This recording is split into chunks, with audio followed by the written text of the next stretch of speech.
Brickhouse Productions Premiere. Panoramic lifestyle. A vision moves in all directions.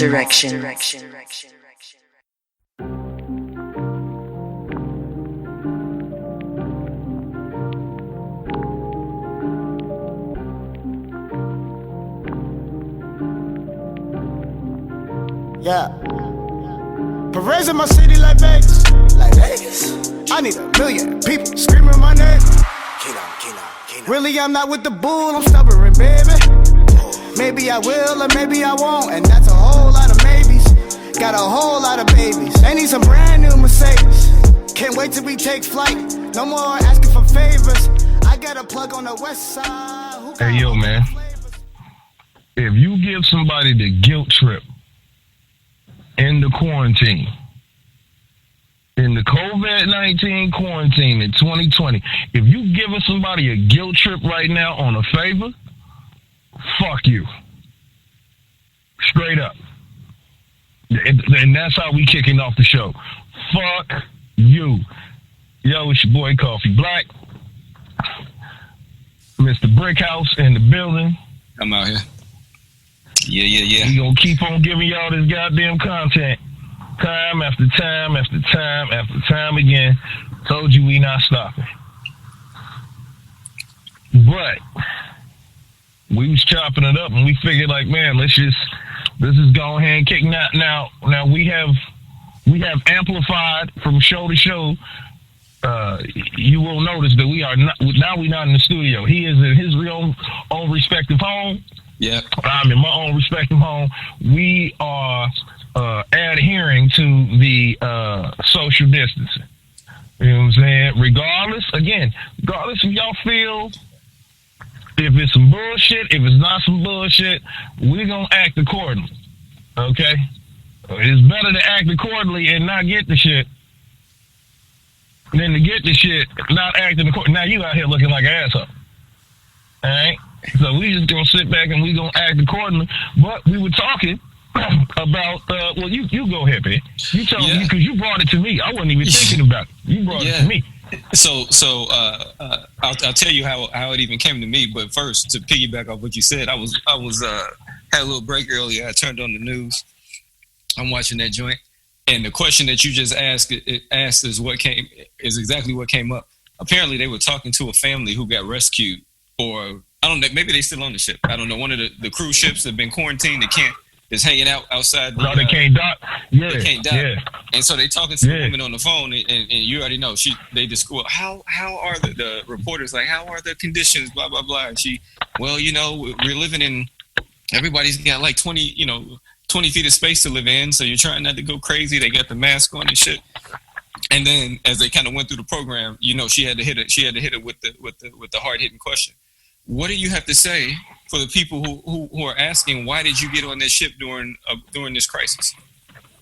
And we got on because it was March 6th and there was only 3 cases of it, and so now again they got caught up in that shit. Same shit you were just talking about. Listen. Everybody knows this. Every rule. Excuse me. I'm clearing my throat, y'all. I ain't got it, trust me. I'm also. It's about 28% too. It's about 28%. Yeah. You know what I'm saying? Hey. I got a good strain. hey, the ones and it makes you sit your ass down in the house now. The ones that need to know, they know that reference. They know what you're talking about. They know that. Oh yeah, this will make you sit your ass down in the house for sure. Mm-hmm. You gotta hit him with that Uncle Shay. That shit. Yeah. Shout out to Shay Sharp, man. Uncle Shay. That's our uncle for real. So straight up, but not every rule ever been created, ever been established. Every rule. Whoever those individuals are that are supposed to adhere to that rule, change the rules to benefit themselves. It's an official rule that they supposed to adhere to. But they gonna make their own rule. Everybody does it. Nobody obeys the rules. I don't give a fuck. Everybody on earth is disobedient as fuck. There's rules for everybody, and all of us will change the rules to benefit ourselves. The speed limit say 25 miles an hour. You going 32. Oh, well, shit, you go 5 miles, but you're guilty, right? Like, you are guilty at as soon as you get to 26 miles an hour, I can be a dickhead and give you a ticket. Because you're guilty. This is the rule. You're not supposed to do what the rule is telling you not to do. And you do that shit anyway. Look, in the quarantine right now is niggas drinking and driving. I swear to God. How much you want to bet? It ain't stopped. How much you want to bet? It ain't stopped at all. In the quarantine right now, niggas is drinking and driving. Straight up. Don't give a fuck. You're supposed to be in the house at 10, and I'm not talking about the essential workers. I'm not talking about y'all. I'm just talking about standard motherfuckers riding around. I got a partner that got one of his friends to get him a copy of the essential pass so he could still move around in the street. Oh, shit. Hey, and here we go. A need was it don't matter. A need was created out of the new landscape. Jobs are going to change. That's what the fuck this is. This is, as I said on the show, man, this is hustling season. Like, whatever. This is your opportunity. If you ever wanted to do some shit, or some shit that you went to school and you never got to do, this is your time to learn that fucking shit and think about a career change if you need one. It's going to be a different fucking landscape. This shit is not about to go 100% back. Like, this shit ain't about to change. Whatever job you thought you was at, it's going to be totally different. It's going to be different. And what I mean is, it might be the same when you get there, but the energy going to be different. And they planning shit to make your job different. The setup gonna be different because life is not gonna go back to normal. Some people are gonna force it to try to be normal. It's never gonna be the same again. When you go in the bar, you're never gonna feel the same again. You gotta think about it. Every major event that affects the world globally, like all of us globally, it forces a shift. I think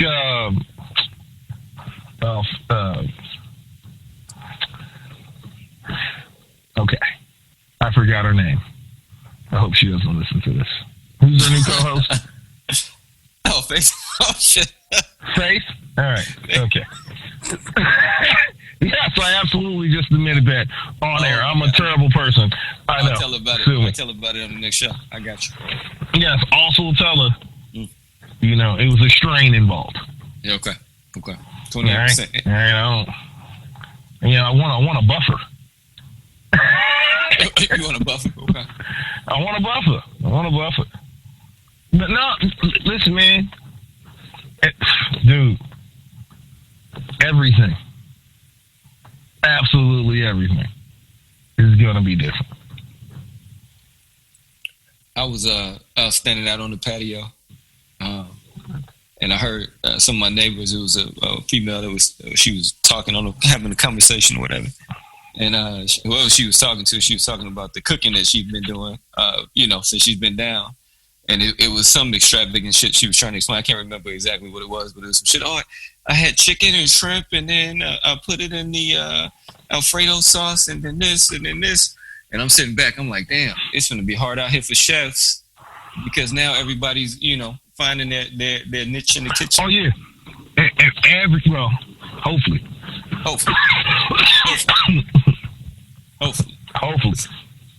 Hopefully they are.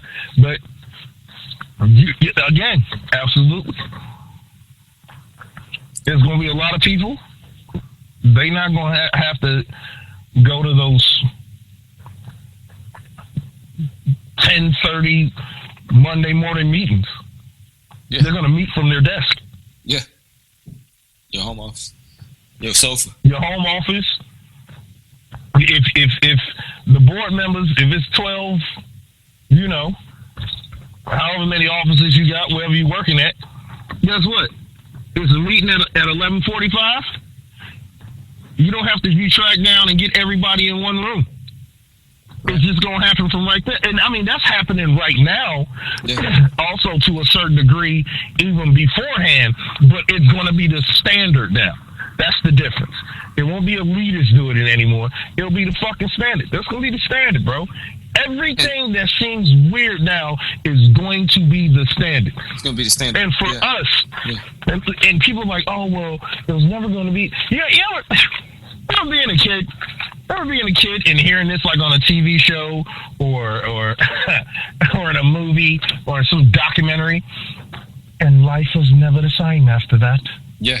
Like, it's that one line, life was never the same after that.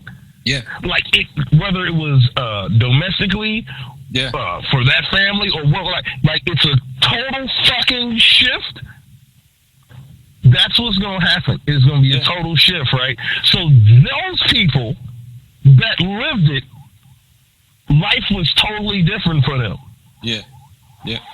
And the people under them that are coming up, that don't know what it was before, this is what life is going to always be to them. Yeah. And they're going to collide. They're going to absolutely collide. That's the scary shit, dog. Like that they're going to collide, bro. Think about it. Like, that's what happened. That's what happened. Like, you go through. All right, let's go. Hold on. Let's go through everything recently that shocked the world, that changed it. Right. The earliest I can think back to is 9/11. Oh, you just want to go big. Oh, yeah, that changed everything. That changed traveling forever for us. That changed traveling forever. Period. It bought in bag fees. Dude. Oh. Changed traveling forever. Going to the airport, never the same. If you remember what it was to travel before 9/11, which a lot of people didn't. Like, a lot of people did, but a lot of younger people in our generation at that time did not. Like, it was a few of us that was hopping on flights here and there, but for the most part, no.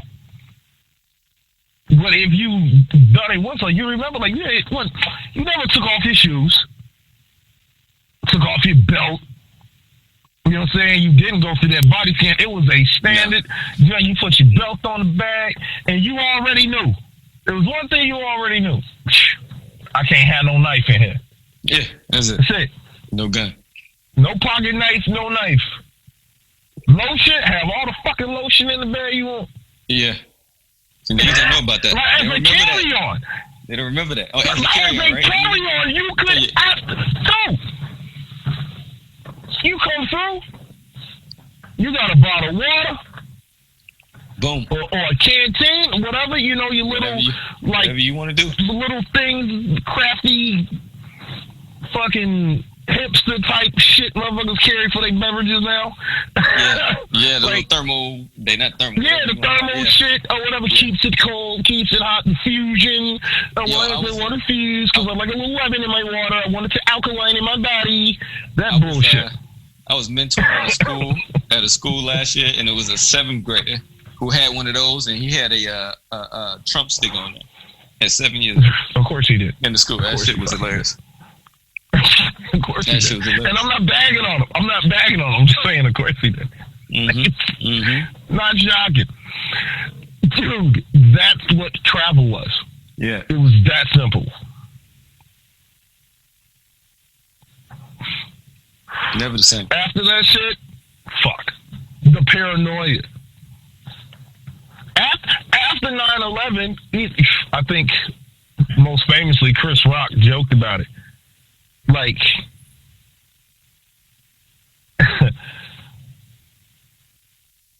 how social racism changed.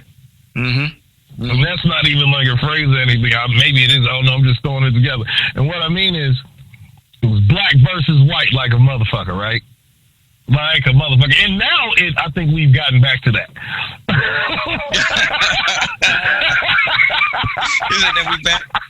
I think we're back to that now. But before 9/11, it was what it is now. We just didn't know that it appeared that it wasn't, because blacks and whites was getting along. Music, concert, like, I don't know, it was like this, I don't know. It was like a shine on it that was happening. But it was the same shit now. We just got more access, social media, this, that, and other, more of them stories. So that same shit was happening back then, because we was absolutely getting harassed by the police. Nevertheless, yeah. So say this though. So as you say that, so before 9/11, the major shit that changed was fucking OJ. That's how we even got back. Oh shit. You remember OJ, they changed the world or changed the country. Oh yeah, it did.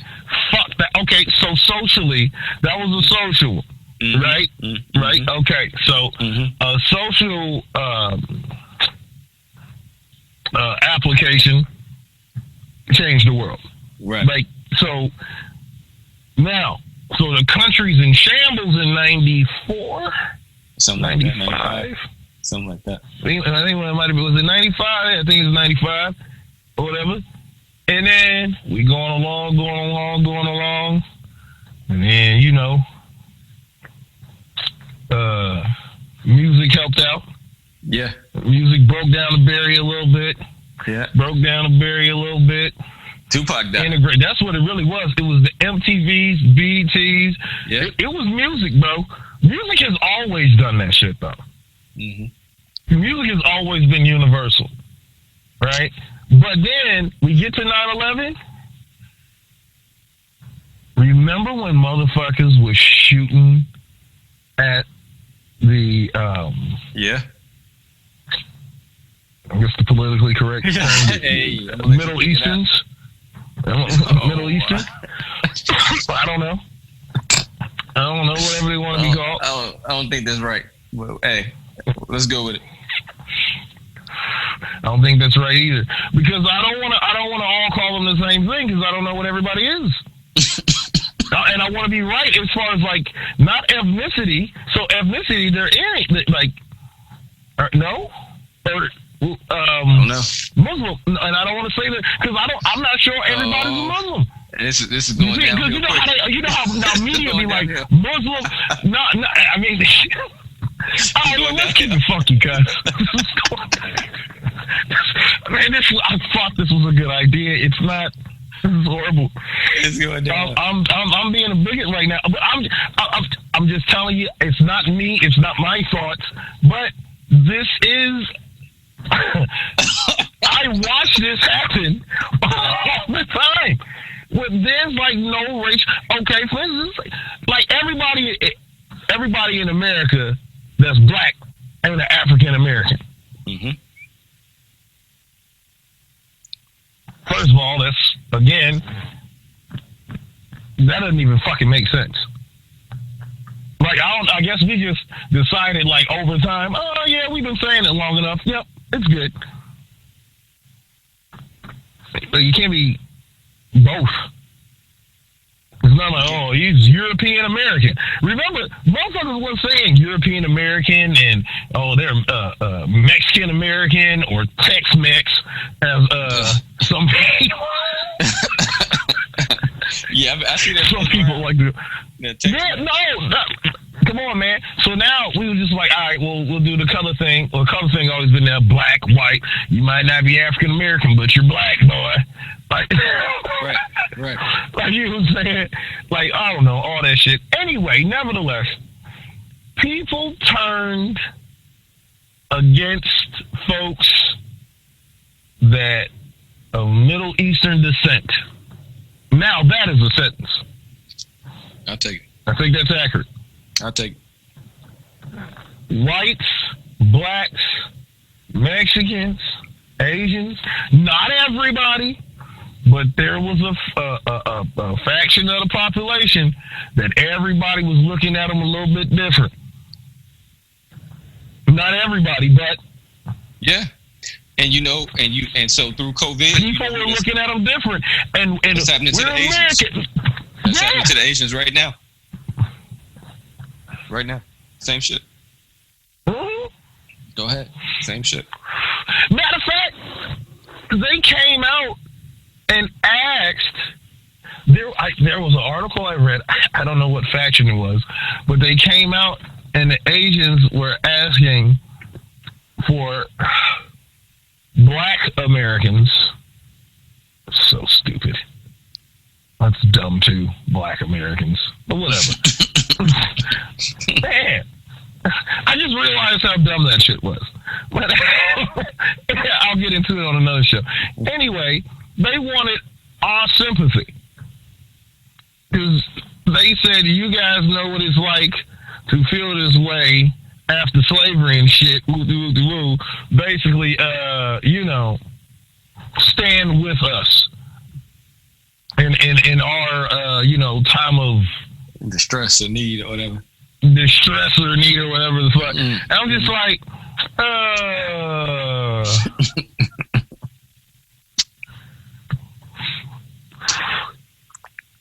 I just ignored it. I ignored it. And then I saw Godfrey come out, comedian Godfrey come out and he made a video about it. And just look it up. It was great. In response to that request.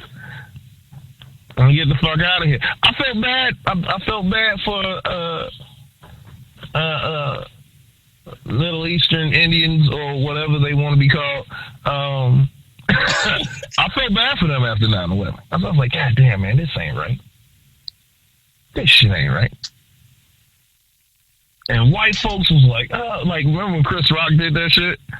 And he's like, we're an American. We're American. Fuck those.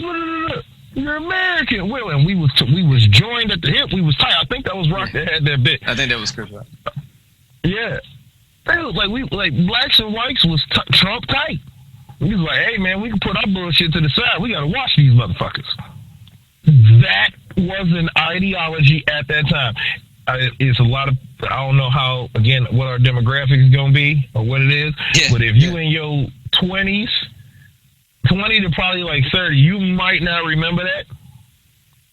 But that's not in your 30s, but like the 18 to like 25, 28, you probably won't remember that. You may not. But that shit was the climate right after 9/11. You know what? Right the fuck after. The OJ you know what? We had two back-to-back. Hold on. We had two back-to-back that changed the social. Right? That was the 92. No, the 93. No, because every other. The 92 Olympics. 96, the one in Atlanta. It was 96. I'm sorry, 96. Man, my head is all off. Hey, speaking of that, Atlanta, and speaking of that, and things with the book bags, never been the book bags, and that changed everything. And this shit is so fucked up now that they moving the Olympics, so the Olympics will be on a new 4-year schedule now. Think of that. Think about that. Yeah, it won't be on a new 4-year schedule. It won't be able to be on an even number now. The leap year won't be a part on of the odd. It'll be on the odd. It'll be on the odds. Yeah, but with the back, yeah. And the Olympics bombing changed the shit forever because it would happen in America. Yeah. It changed. Listen, fuck around and walk with a book bag and put your book bag down and like try to order some coffee and shit and walk away for a hot second and forget your bag. In 96, after that shit, look here, man. It was crazy. So you had OJ, then you had the 96 Olympics, then you had 9/11. Shook the world. Everything changed. Gas prices stayed the same. Yep.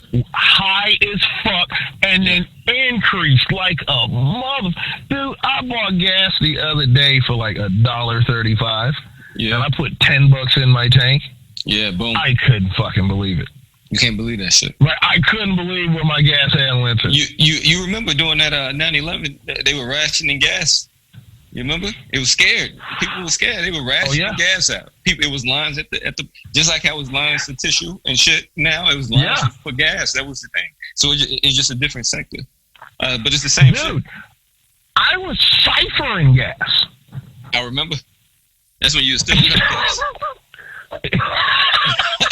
Yes, that's when I was stealing hubcaps and selling them. Not on the black market, but in the black market. Right there. They never left the black market. They never left. The black dollar stayed the same. The longest the black dollar was ever in the community. I'm telling you. And if y'all don't know, I was stealing hubcaps and ciphering gas. What is it? It's like 6 minutes that the black dollar stays in the community, or something. It's crazy number. Dude, I don't even think it's 6 minutes.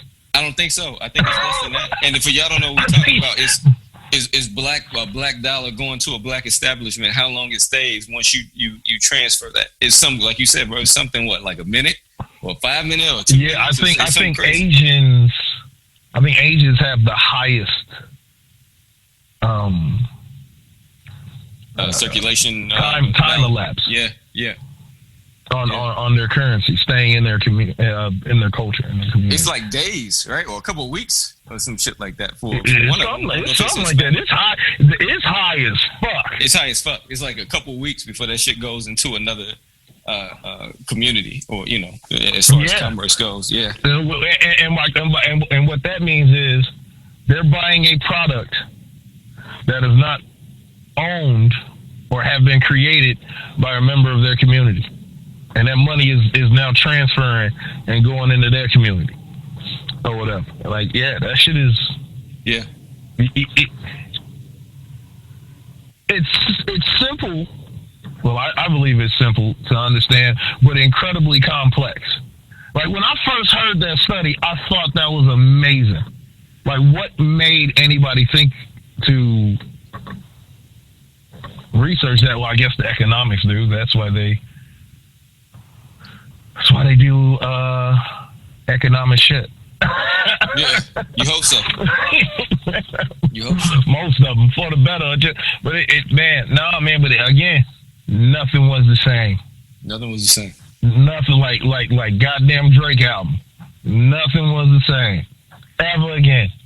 And listen to me, we are now in a moment, and what's different than those in adjusting to the new life we were embarking on, or new way of life, those were maybe besides OJ, those events were immediate events. Boom.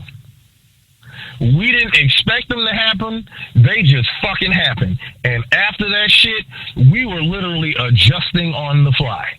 Yeah. Oh, man, you didn't watch that bag. Maybe don't pick that bag. Put that goddamn bag up. We were saying, 9/11. Oh, shit. Well, you know what? New regulations coming out. Don't do this. You can't do this. You can't do this. You can't do this. Like, you had to... We were adjusting as it was going on. We're just in the beginning of this. Still. When this shit somewhat wraps up and things start opening back up, we would have had already adjusted to the new way of life. Because of how long this is going to take. Like, this is something stretched out. Like, this is not like a bombing. This is something stretched out for a period of time. And then it's like, oh, shit, here we go. I mean, people had already made up in their minds like a month ago that, okay, I'm not going to be able to graduate.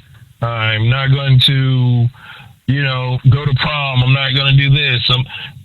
Everything they had planned out concrete, like a lot of kids, a lot of teenagers, their final seasons, their sports seasons. I mean, athletes, comedians, this person, that person, a lot of people, that's funny too. I mean, we're just rifling through shit, but look at all who are deemed essential workers now. Mm-hmm. They're not who you thought they were. Right. The motherfuckers that make $15 and $14 and $13 an hour, and my God, the $8 and $7 an hour, yep, are deemed essential. That's true. They're deemed essential.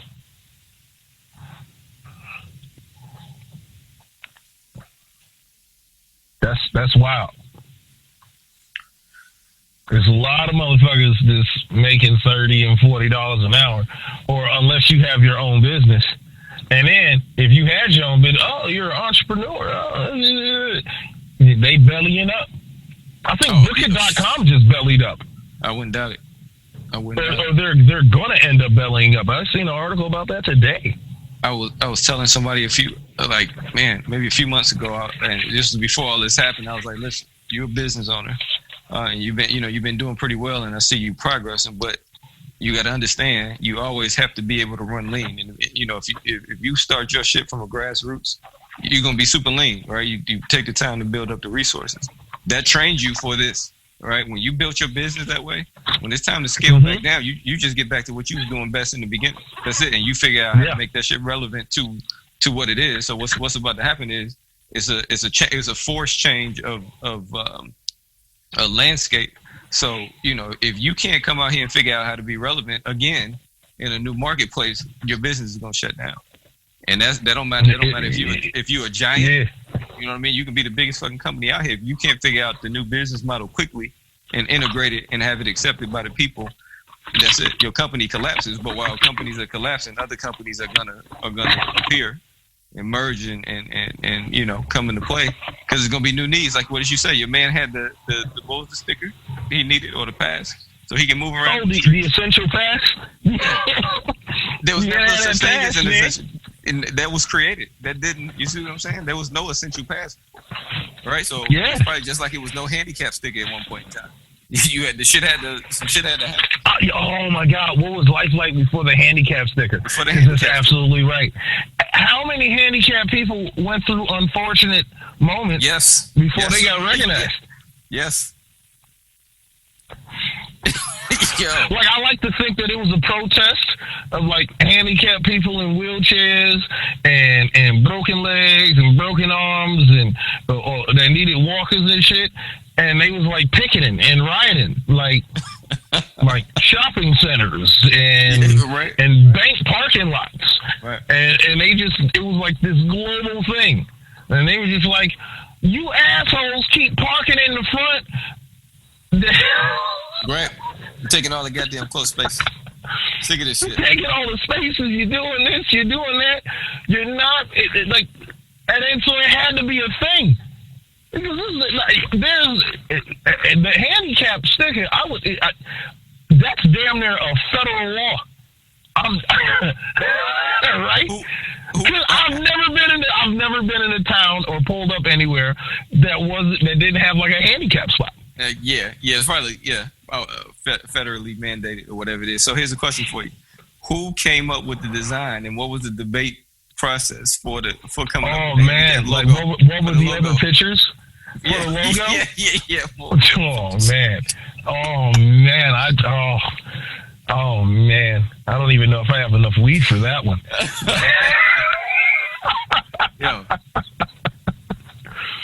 All those signs were deliberated on. There was all graphic artists.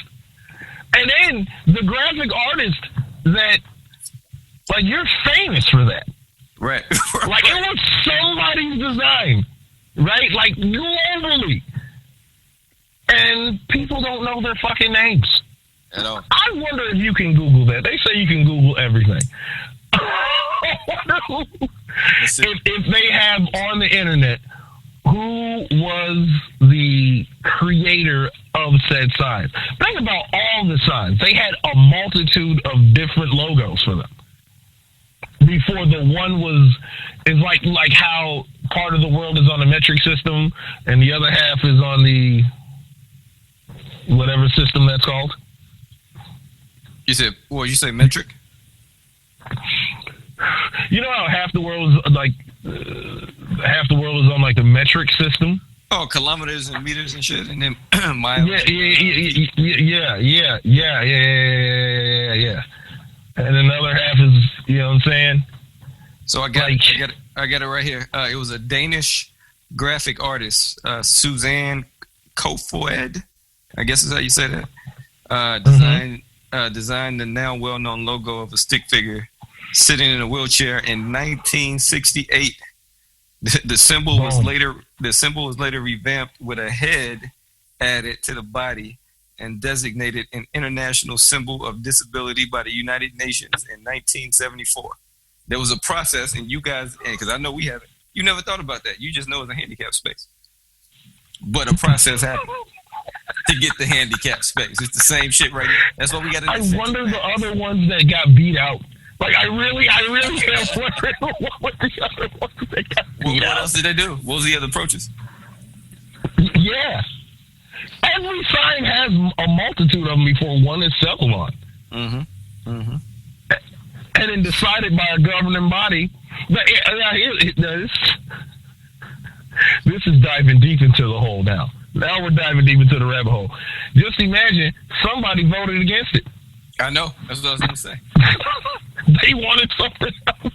They wanted something else. It's like, hey, everybody's not in the wheelchair. I guarantee somebody said it. Everybody's not in the fucking wheelchair. And then you got to remember, that's when in the handicap fashion of the world, the people that had some sort of disability, how many disabilities then went under the moniker of being handicapped? like, cause some folks was like, oh well, shit, I ain't in a wheelchair, but I broke my goddamn leg, nigga. I'm handicapped, baby. You gotta let me rock. I gotta be able to have one of these. Oh, I got a bad back. You know, I'm handicapped. I'm considered handicapped. Like, they had to keep on adding shit on because people kept complaining. Everybody wanted to be included. Everybody wants to be included so much. It's people that ride around with handicap stickers or plates, and they're not handicapped. Yeah. At all. They don't have a physical ailment at all. Speaking of that, I was going down the highway. Somebody told me they got a handicap sticker for having anxiety. I said, what? For having anxiety? God damn. What is the handicap? Oh, it's some handicap people like, yo, that's crazy. Right now. Oh my God, that's amazing. Listen, so I was going down the highway and I looked over and somebody was in a Challenger and they were doing like, I don't know, I was doing maybe like 80. And this guy was doing like probably like a buck, 95, 100 miles an hour in this, or right. woman, in this Challenger. And as they passed me, I looked and it had a handicap stick on it. So my question is, should there be a designation of what you're handicapped for? Should you be driving 100 miles an hour, 120 miles an hour? If you handicap, you have a you see what I'm if saying? you have a handicap sticker or plate, there's only a certain you cap out. There's a cap on your mileage per hour. You can drive. Come on, what are we saying? You get the park close, but you can drive $125? Like what are we talking about?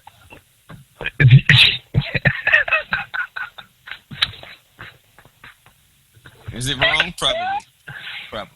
Yeah. It's all fun. People. It's all, but again, these are the things that was going on during those times.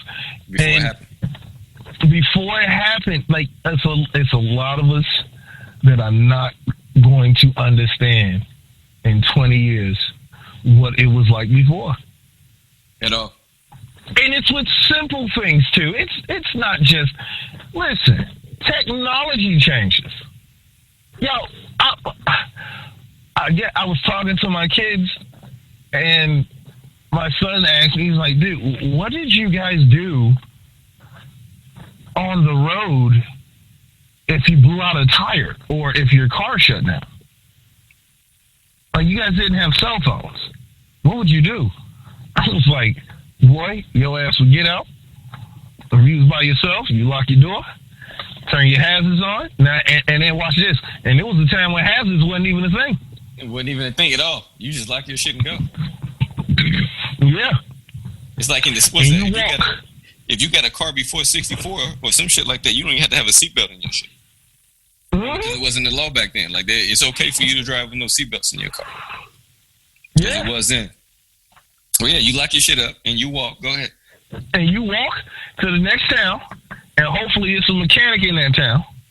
Or you got some money on you, some cash, and people, you got to remember, at that time, everybody had cash on them in quarters. Oh, everybody. Because yeah. there was no debit card. It was not always an ATM. People paid. People would go to the grocery store and pay for groceries with a check. Yeah. Yes. Yeah. People was passing bad checks, and credit card scams were a lot easier back then. Yeah.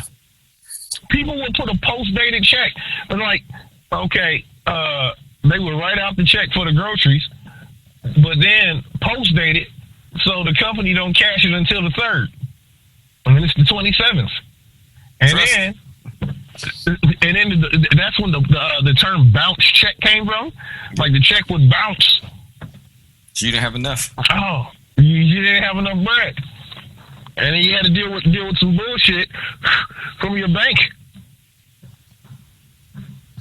Yeah, man. Like, we getting real nostalgic. You remember they used to have the full service. You go to the gas station and somebody full service. And they juice your tires, as they say. Pump your gas, all that. It was a dude's job to stand out there and pump your gas. You didn't get out.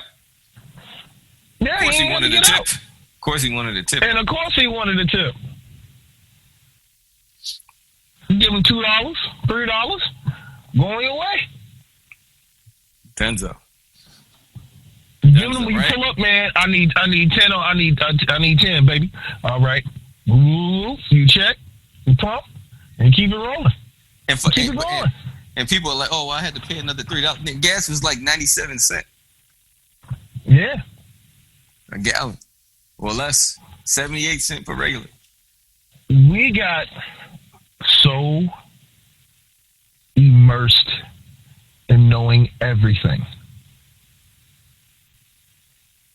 when it happened.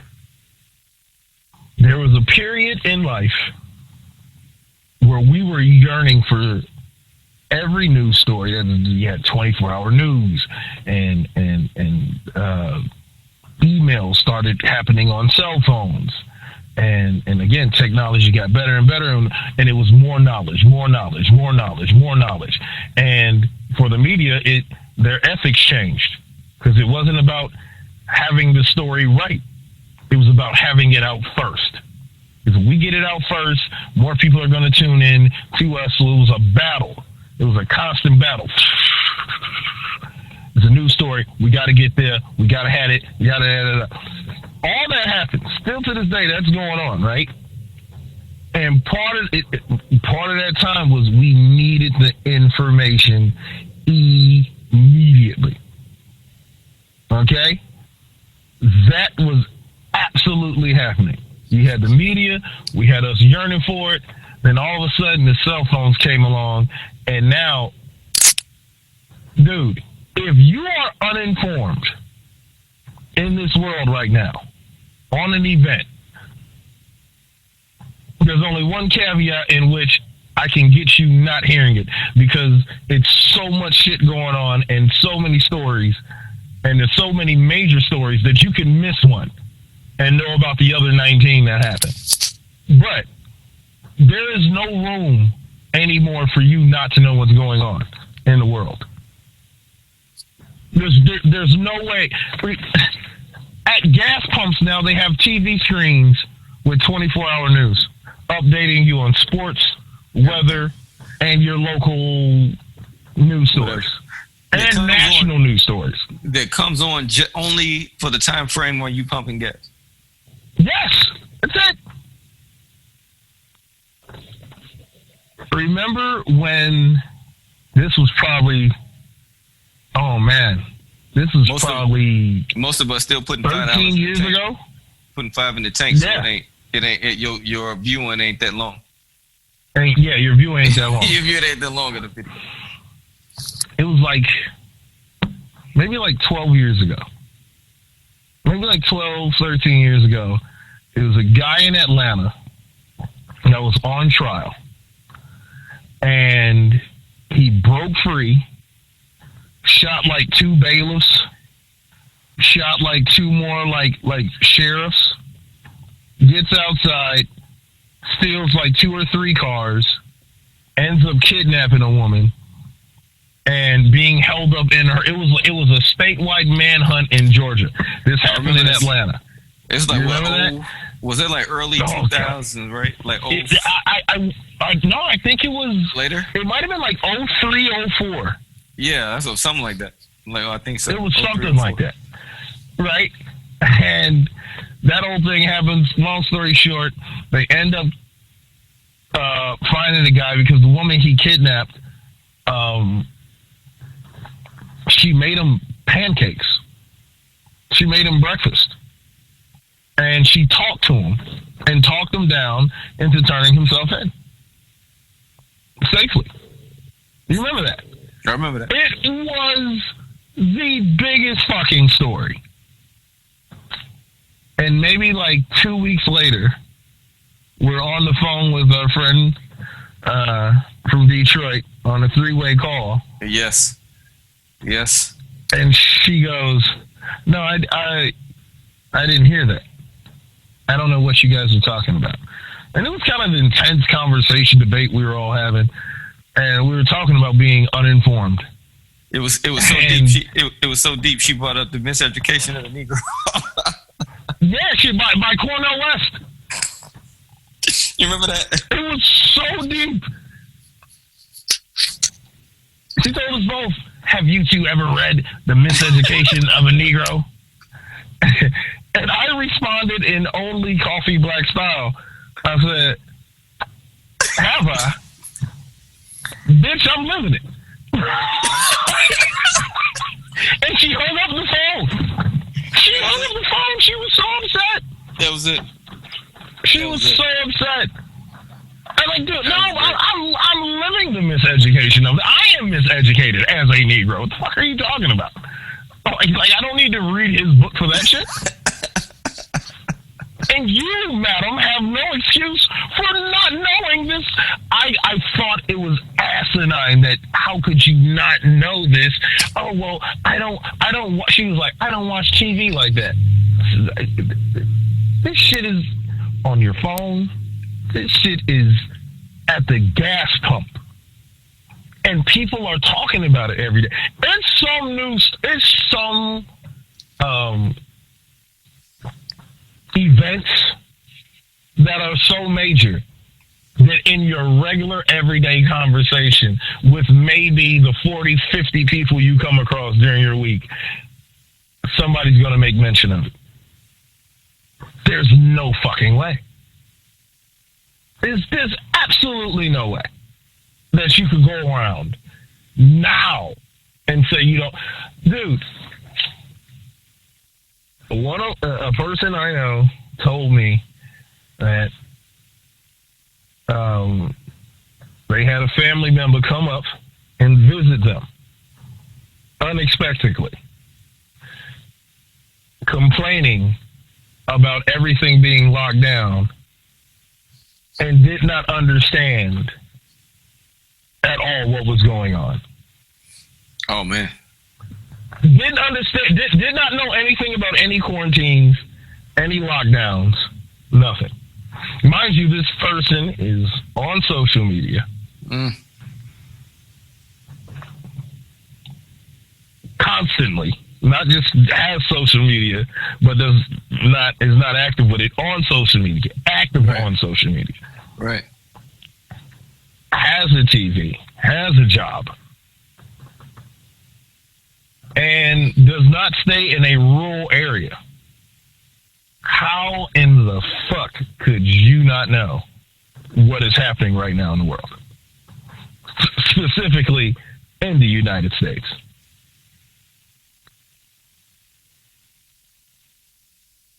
I can't fathom that. Like, as advanced as my mind is in processing information, I find that very difficult to process.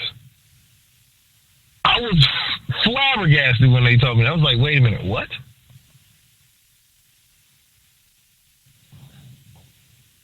Like, you can live off the grid. You lived off the grid for years. Oh yeah.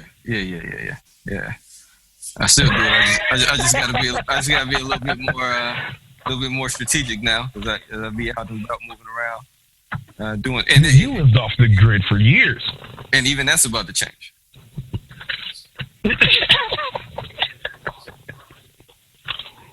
It's crazy, man. I don't know. I just know the world is getting ready to be different, and people. I mean, you have enough time to adjust to the way we're getting ready to have to live. I believe all of us have enough time to adjust. Yeah, you just understand, as the way we process it as humans. We always looking for something something familiar. And so, everything we holding on to whatever, everything that it was, what the old job was. Right. Old shit. That's the hard adjustment. You want familiarity. You want that. And so you're trying to find the similarity in what's going to be new. But what's fucked up is you don't know, because everything is just on pause. Who would ever thought you press a pause button on life? Oh, man. How many of us yearned for the time where we could press pause? Yeah. I just want everything to stop. Yeah. Stop the world. I'm getting nothing. Off. Yeah. Stop the world. I'm getting off. Yeah. Here you go. Motherfuckers, stop the world. And day one, it was, hey, you can't stop now. No, don't stop. Don't stop. Don't stop. Screaming it.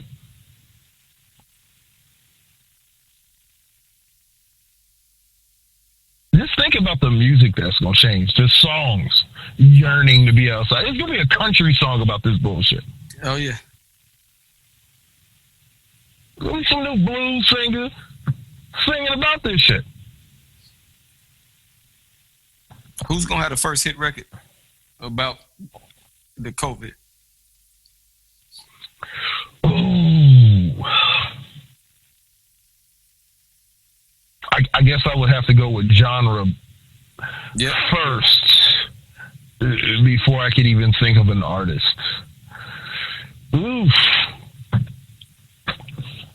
Hit record? Hit record.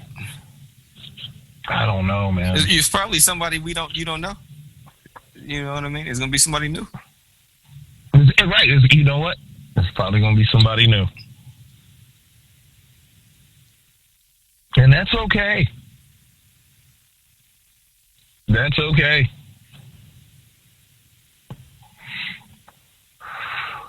Life has changed forever. They called the Audible. And for some of us out here, some people think life didn't call an Audible. Here come the conspiracy theorists. It's a group of people that decided to call an Audible. Imagine having that kind of power. Mm. That's like some superhero type shit. That's real superhero shit. Like, you got that much fucking power that you could stop the world? Yeah, watch this. I'm going to put everybody on pause.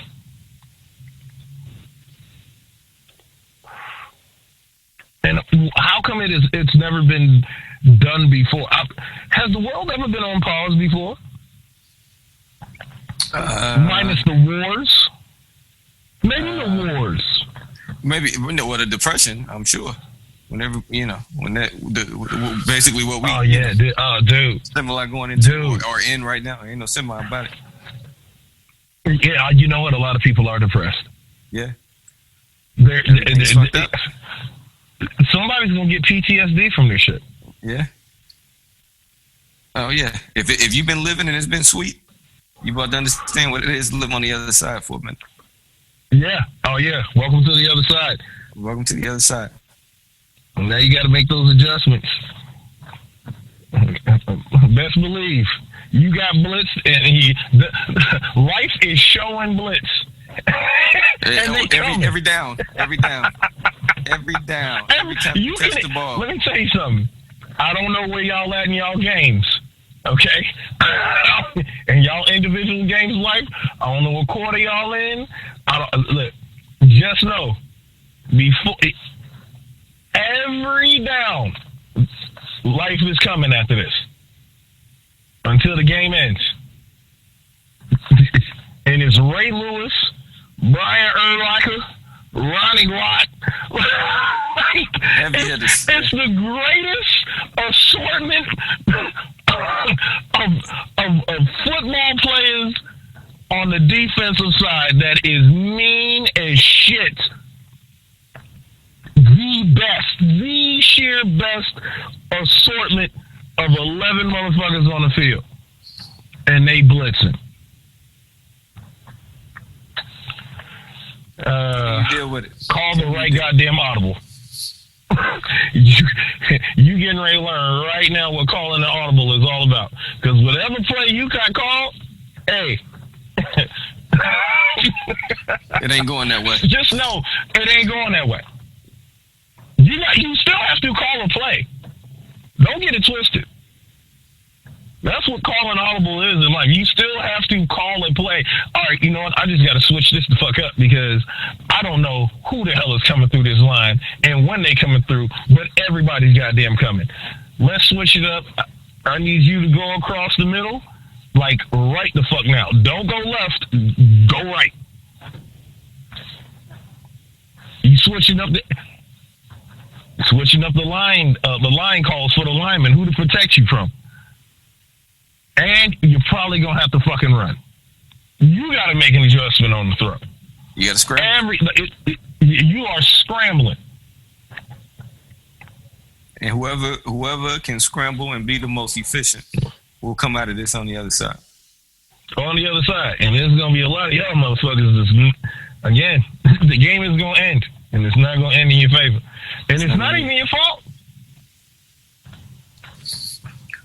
If you wanted to, if you wish you were around the time when the Rockefeller and the oil and all that shit, like damn, I wasn't around then, I couldn't hustle. If you wish right. you could have been Russell Simmons in the A, you like damn, I wasn't around then, I couldn't hustle. Here's your time to be at the front of some shit. Now the tricky part is you got to figure out what that shit is gonna be. That's the hard part. Yeah. Nobody that's the hard part. That's the hard part. But for those few who figure out what that shit is, if you figure it out. And that's back to what I said about panicking. There's going to be a lot of people panicking because they're unfucking prepared. When you're prepared, you don't panic. You might be a little nervous, but you don't fucking panic. There's a lot of people panicking right now. And there's a lot of people that's not panicking. Them doomsday preppers been planning. They've been training for this shit for years. Yeah, it's nothing. Like Bear Grylls is okay right now.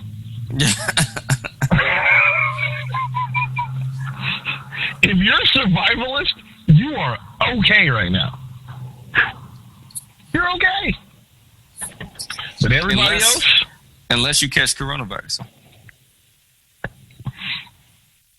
What if you were survivalist? Then you're fucked. You did the doomsday preparation. You got all the shit in the house, but then you catch corona, and then you give it to your family. Oh man, then you choke. Then you die with a bunch of supplies.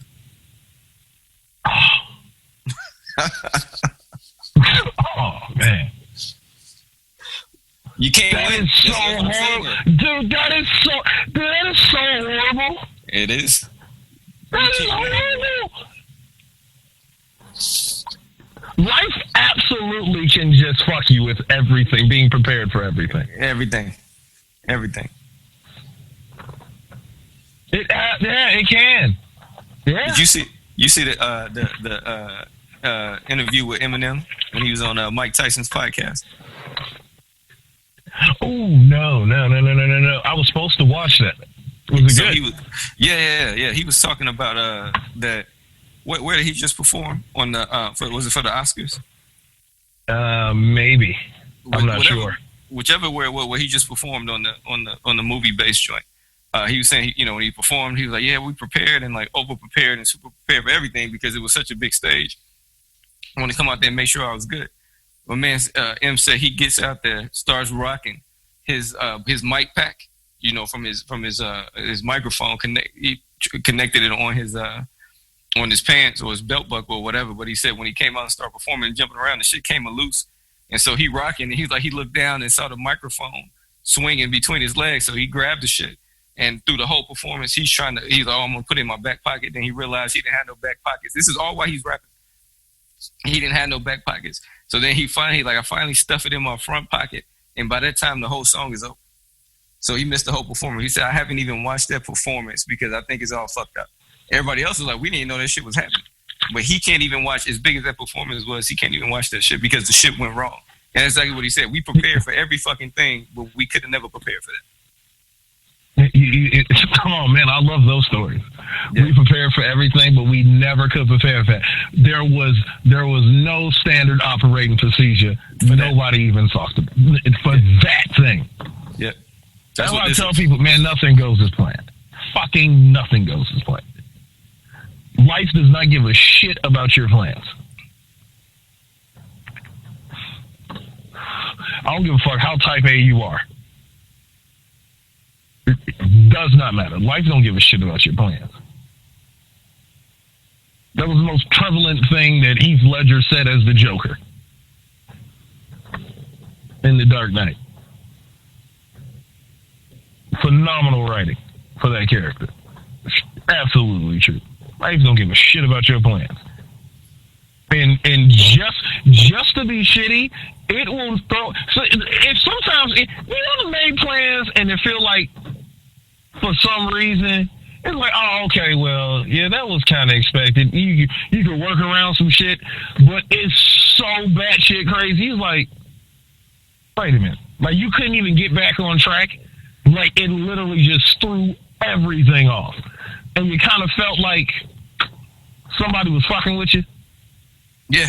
Yes. You like, come on now. Come on now, guy. Wait a minute, man. Like, hold the fuck up. Like, stop. All right. Oh, you make your adjustments for certain shit, and everything still smooths out and goes, the way it intended. But sometimes the shit is, you can't be fucking serious right now. Wait, what is you looking around and shit? Right. You're like, what the fuck is going on here? You know when life has hit you hard when everybody you talk to has no words.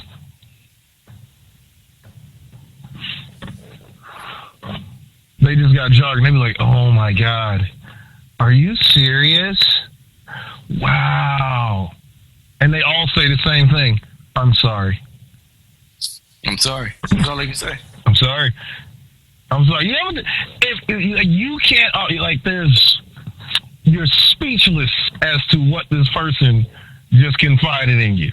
And you're like, God damn. And he'd be like, well,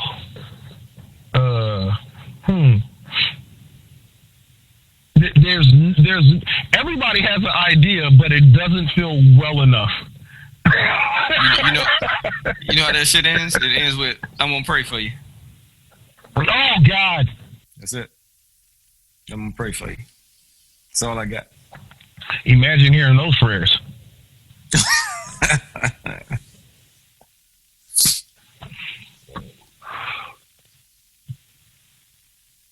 Those prayers are just as confusing as I don't know what to say. Dear Heavenly Father, I come to you right now, Jesus. You are all-knowing and all-seeing God. Father, you are the Most High, the most powerful. And we come to you right now for Brickhouse, who is dealing with trials and tribulations. Like they Just summarize. They can't even put it in description. Like, we don't even know what to say, Lord. We don't know what to say in life or praying to the Most High. They don't know shit. You don't know shit. You're just there. Oh, that's what this is. That's what COVID-19. That's what this is. For everybody, though. Yeah, we all right now. We all on the same team. Everybody is. It's not all bad. I tell you what, it's a lot of communication fucking happening. Everybody's kind of on the same team. I notice people are communicating more. Even the introverts. And there's a lot of shared information, both good and bad. You got the blind leading the blind. You got the blind leading the deaf leading the blind.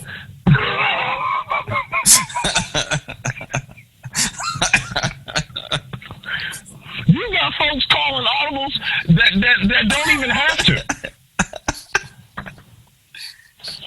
I'm looking at highly intelligent people listen to people that are just dumb. Like, and they go to shit. Yeah, I mean, shit might be true. I mean, who knows? The shit, like the most intelligent people, like, oh shit, I ain't think about that. Yeah. Okay, yeah, that could be true.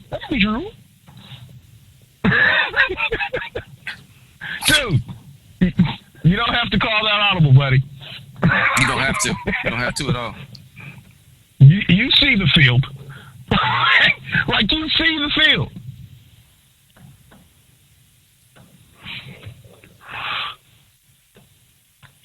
I don't know, man. That's where we're at, man. So we are. We are calling audibles as a country. We are calling audibles as a human race. Everybody. We all in it together.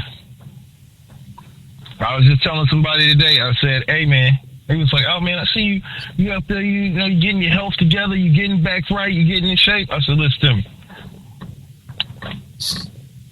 Either way it goes, nobody should be coming out of this bitch the same. Either you're going to be worse than you were off, you're going to be worse than you were, or you're going to be ahead of the game. But you should not be the fucking same after this shit. At all. For the worse or for the better, one or the other. But don't be the fucking same. God, don't be the same. Because that's a crime against humanity on your fucking self.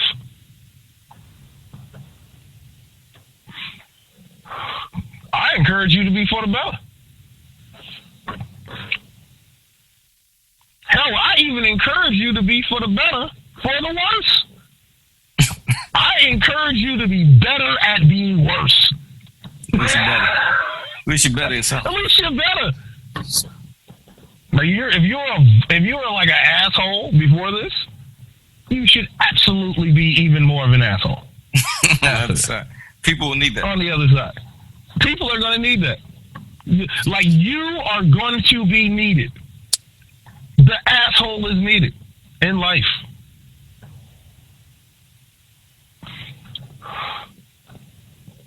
Straight up. Every day. We put y'all on the secret also. If you wondered why, and again, we're not going to go political or nothing like that, but if you wonder why a certain group of people is always pro-gun, this is a gem for you. This is why. Imagine being quarantined to your house. You can't go nowhere. The government is just taking over, and they know nobody has any weapons at all. Ooh. That's how a dictatorship happens. This is why they say, no, we're not giving up our guns. So if you you need to get the guns and gun control and all that shit. Yes, that's great in a normal society. But for those people who've been outside of the other underlying reasons or whatever, we're not going to go down that rabbit hole. This is one of the major underlying reasons. So that when this shit happens, right here, and they send the fucking National Guard to your city, and the police come out and they bring out their other shit and all of this other shit. Exactly. They can't just come storm your fucking neighborhood. Right. You see, we see how this is going here, and this is what we telling you again. Keep your eyes. This is what's happening. This is not a conspiracy theory. This is just reality. No, that's what fact. could happen. And what's even wilder, bro? Like, I would like to know, and I'm pretty sure they already have this data. Nationwide, and maybe globally, but other countries have really strict gun laws. Oh yeah, like European countries, they have incredibly strict gun laws. Yeah.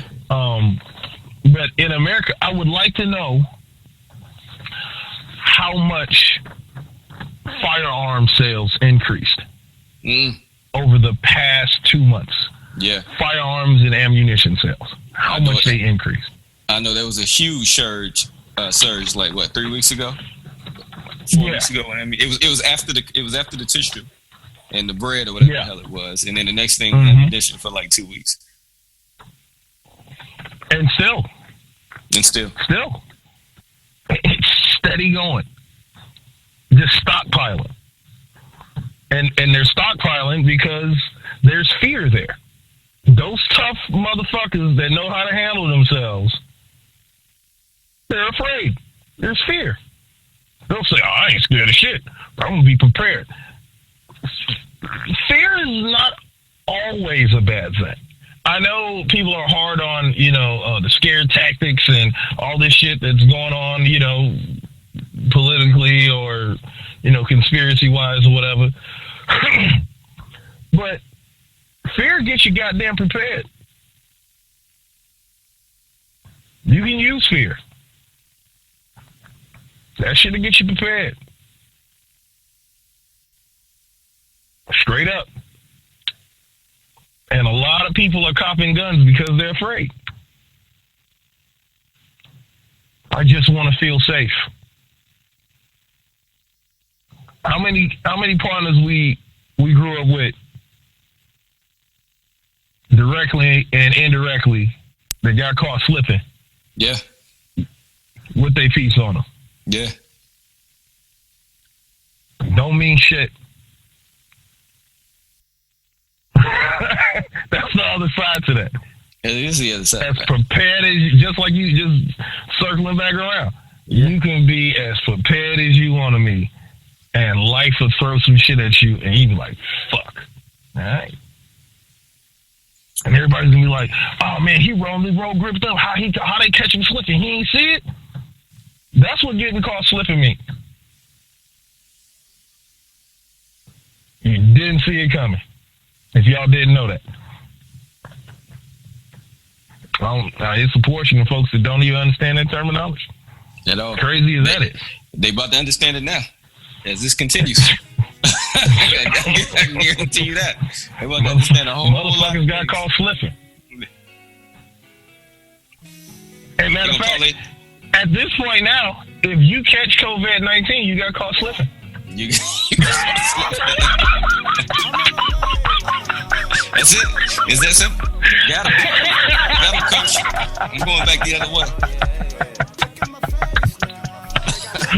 Hey man, this is calling Audibles, man. We out. I ain't got the time to do the dime I want. Been up in the sky I won't. Let a nigga waste your motherfucking time I won't. That'll be a crime I don't ever wanna make you think I'ma go if I am. For real on whatever I want. You ain't know that I'm the motherfucking man I am.